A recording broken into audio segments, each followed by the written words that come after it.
I've been mentioning it every single week, but this really feels like the perfect JoJo part for myself, and I'm not sure if I'm the only anime original feeling it, but just the way the gang story is being implemented into the JoJo formula with its over-the-top and absolute absurdity, mixed with this actual kind of interesting and actual realistic take on how gangs function, it's just perfect. And actually seeing Bruno's gang, it makes this series all the better. The fact that our man has to drink a cup of hot piss, holy hell. I didn't know what to expect coming into this week's episode. I mean, I knew we were going to get introduced to his gang. It's perfect the way they executed this group of misfits, because they both feel like compassionate and they care for one another, but they absolutely feel like a group of lunatics. Having Giorno drink a cup of piss because they're like, hey, this is the new guy, let's screw with him because the new guy's not gonna last, he's not anything that special. Just because our boss likes him doesn't mean we have to. And the fact that Giorno comes up with such a clever way, absorbs most of it, like,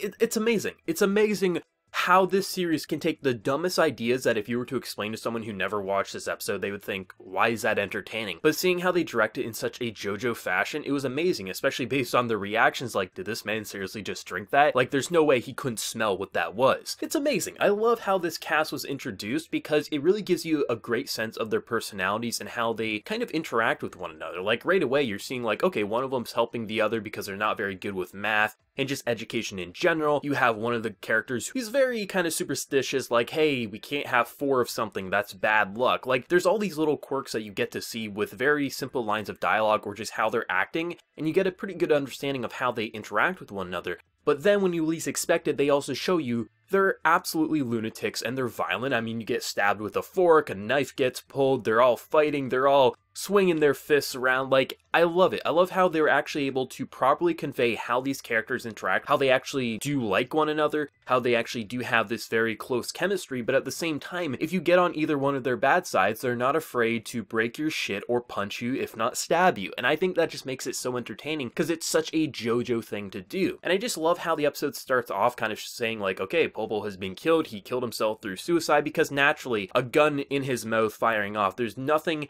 that would make someone think that he was murdered unless they were thinking of a stand doing it. But based on that cell, it's natural that everyone's saying like, yeah, he absolutely killed himself, he was obese, maybe he was just getting too cramped in that cell. But I like how it sets up like, hey, he has this fortune. There's only one person who would be able to do this, and that's Bruno, because he was locked away in a cell, he was too fat to do it himself, so he has his fortune. If we can get that fortune, it's gonna be ours for the taking. We can rise to Kappa. We can basically become someone worthwhile in this gang. So I like how it set it up, but then it just naturally transitioned into the interesting content of the episode, looking at Bruno's gang and how Bruno is a very respected character. And I think I like that because a lot of times when you do have gangs or any sort of gang story, the actual gang leaders are pretty respected around. Hey, you don't have to pay for this. Hey, you got my back, you helped me with this abusive relationship, or you had my back against the people trying to hold me up for money, you can have everything on the house. I like how it naturally shows you like this isn't just some random group of misfits. Sure, they are misfits, but at the same time, there is authority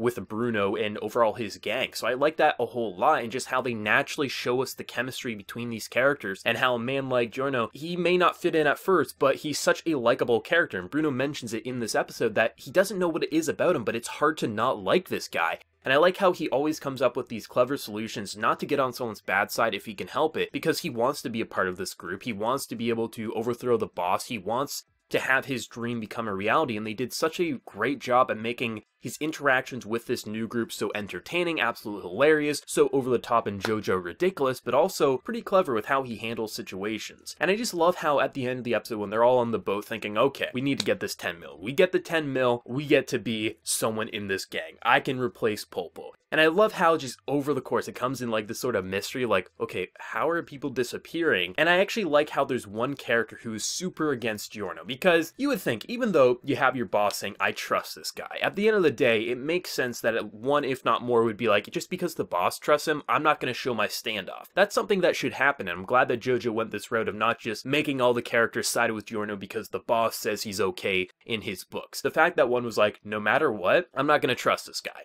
That makes it such more of a believable situation. So Giorno's sacrificing himself, saying like, if your stand can solve this issue, I'll sacrifice myself. And that's just the perfect way to sell himself. Like, okay, you got your dream, I'll put faith in you now. I think This was a really intelligent episode. As stupid as it was with like the piss drinking and as hilarious as it was, I thought it was actually really intelligent. I think this might be my favorite episode of the 5, even though there was some more crazy and just over the top moments in past episodes. If you remove the one over the top scene in this episode, the way the cast dynamic was working was just so spot on, and I thought the voice actors and the way they were fluctuating their voices and just how they were delivering their lines with this pretty medium-sized group of characters, they all felt distinct, but they all felt like they had great chemistry all at the same time. I mean, you can't stab someone in the face with a fork and then 2 minutes later when the boss comes in, be on good terms again. I love it. I love how just these are a group of playful people. They're not afraid to stab each other in the back, but at the same time, it feels like they probably do have each other's back